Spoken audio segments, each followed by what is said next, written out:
ইন্না হাযাল কুরআন, নিশ্চয়ই এই কোরআন শরীফ ইহা ইয়াহদি লিল্লাতী হিয়া আকওয়াম,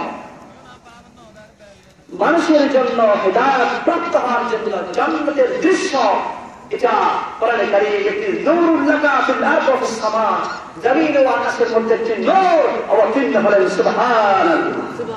লাইট থাকলে আপনারা দেখেন রাত্রে সময় চন্দ্র আলো না থাকলে, যেমন ওই চন্দ্রের আলো না থাকলে লাইট দিয়ে আপনারা যেদিকে ইচ্ছা করেন সেদিকে যেতে পারেন কিনা বলেন তো?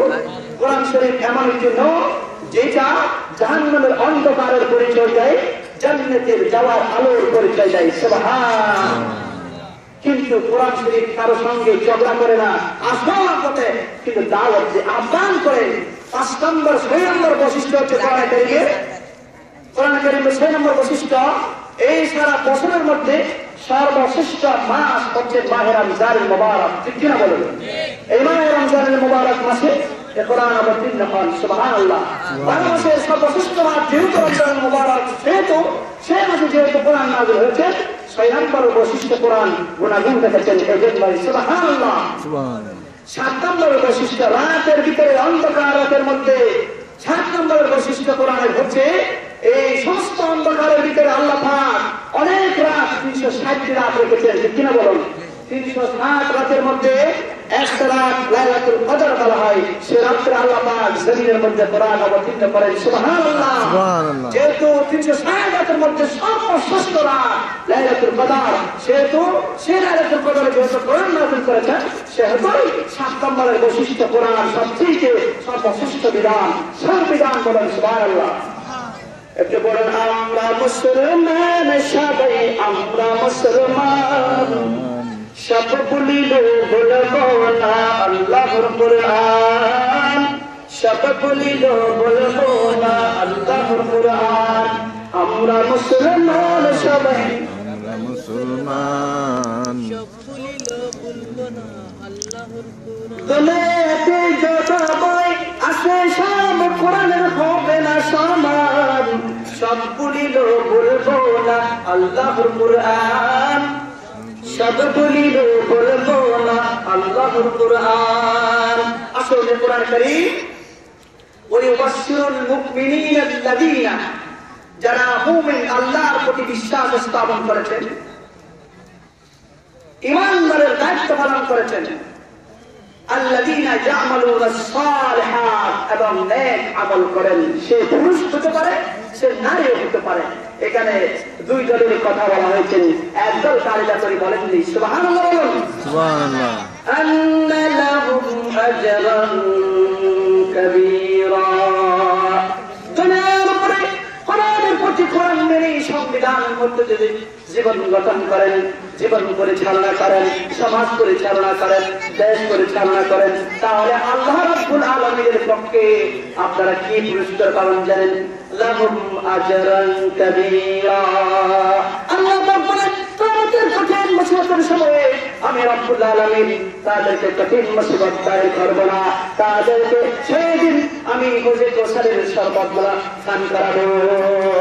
আর জান্নাতের ভিতরে সর্বশ্রেষ্ঠ যেটা জান্নাতের স্থান আছে, সেই জান্নাতের ফেরদৌস আমার বান্দাকে আমি প্রদান করব। সুবহানাল্লাহ। আজরান কাবীরা অর্থ আল্লাহর যত মহা পুরস্কৃত আছে সব পুরস্কৃত আল্লাহ পাক সেখানে দান করবেন, পুরস্কৃত প্রদান করবেন। সেই একটা পুরস্কৃত খেয়াল রাখবেন না, তার সবচেয়ে উল্লেখিত হচ্ছে আজরান কাবীরা। সুবহানাল্লাহ। আল্লাহর পরকালে যত আল্লাহর উপাধি আছে, যত আল্লাহর হাদিয়া আছে, যত বেহেশত নিয়ামত আছে, যত শান্তি আছে, সব শান্তি আল্লাহ কোরআন ওয়ালাদেরকে পুরস্কৃত প্রদান করবেন। এটা নামই হচ্ছে আজরান কাবীরা। সুবহানাল্লাহ। সুবহানাল্লাহ। আসল কোরআনে কারীম এটা আমাদেরকে সব সময় সরল পথ দেখায়। ঠিক কিনা বলেন? সরল পথ দেখায়, কল্যাণের দিকে আহ্বান করে, সফলতার দিকে আহ্বান করে, জান্নাতের দিকে আহ্বান করে। কিন্তু কোরআন আমাদেরকে বারবার মুখলিসিনা লাহুদ্দীন, সঠিক দ্বীনের পক্ষে আমাদেরকে আহ্বান করে। ঠিক কিনা বলুন? কিন্তু কোরআনের পথে আমাদেরকে বাধা দেয় অনেক আছে। কোরআন ছাড়া একটি বৈশিষ্ট্য, কোরআনের মুজিজা বলতে গিয়ে একটি ঘটনাও বলতে হচ্ছে। বলবো কি? আমাদের দেশে কিছু আবু জাহেলের চেয়ে, আবু লাহাবের চেয়ে, ওমবার চেয়ে এক এক নবীর যুগে এক একটি বড় বড় মূসা ছিল, ঠিক কিনা বলুন? উল্লুক ছিল, জানোয়ার ছিল, জন্তু ছিল, বিয়াদব ছিল, ছাগল ছিল, গরু ছিল, শুকর ছিল, বিড়াল ছিল, ঠিক কিনা বলুন? আজ বিড়ালদেরকে আল্লাহ নিবৃত করে জমিন থেকে জীবনে একবারে বিদায় করেছেন, ঠিক কিনা বলুন? শেষ পর্যায়ে গিয়ে মুহাম্মদ সাল্লাল্লাহু আলাইহি ওয়াসাল্লামের নমরুদ ছিল কার বিপক্ষে? ইব্রাহিম আলাইহিস সালামের বিপক্ষে ছিল, ঠিক কিনা বলুন? আর ওই মুসা আলাইহিস সালামের বিপক্ষে ফেরাউন ছিল, ঠিক কিনা বলুন? তারপরে মুহাম্মদ সাল্লাল্লাহু আলাইহি ওয়াসাল্লামের বিপক্ষে ছিল কে? আবু জাহেল, উতবা, সাইদা, এই সমস্ত বড় বড় কাফেররা কোরআনের বিরুদ্ধে পদক্ষেপ নিয়েছিল, ঠিক কিনা বলুন? কিন্তু এখন কি তারা আছে? আবু জাহেল এখন কিন্তু মুহাম্মদ সাল্লাল্লাহু আলাইহি ওয়াসাল্লাম নাই। তবে মুহাম্মদ সাল্লাল্লাহু আলাইহি ওয়াসাল্লাম না থাকলেও কিন্তু মুহাম্মদ সাল্লাল্লাহু আলাইহি ওয়াসাল্লামের উত্তরসূরি নায়েব রাসূল এখনো দায়িত্ব পালন করেনেওয়ালা আছে কিনা? কিন্তু আবু জাহেল নাই, উতবা নাই, সাইবা নাই, কিন্তু তাদের উত্তরসূরি, তাদের গোলাম ফারাসরা এখনো কোরআনের বিরুদ্ধে কথা বলার জন্য জমিনে কিছু কিছু আসে না, বলুন তো? এগুলা হলো আব্দুল্লাহ ইবনে মুসা। এদিক থেকে তাপ্পুর দিবেন, ব্যয় করবে সামনে এসে, তাপ্পুর একটা যখন দিবেন কানের দিকে যাবে, এখান থেকে যখন আরেকটা ফুল লাগাবে পিছনে যাবে, খুম খুম খুম শব্দ দেবে। আব্দুল্লাহ বুঝেন না আপনারা? কি এমনি ওই পালগাড়া জায়গায় গেলে খুব কিছু কিছু মশার যে ছোট ছোট পোকা আছে না, ওইগুলা ফু ফু ফু করে।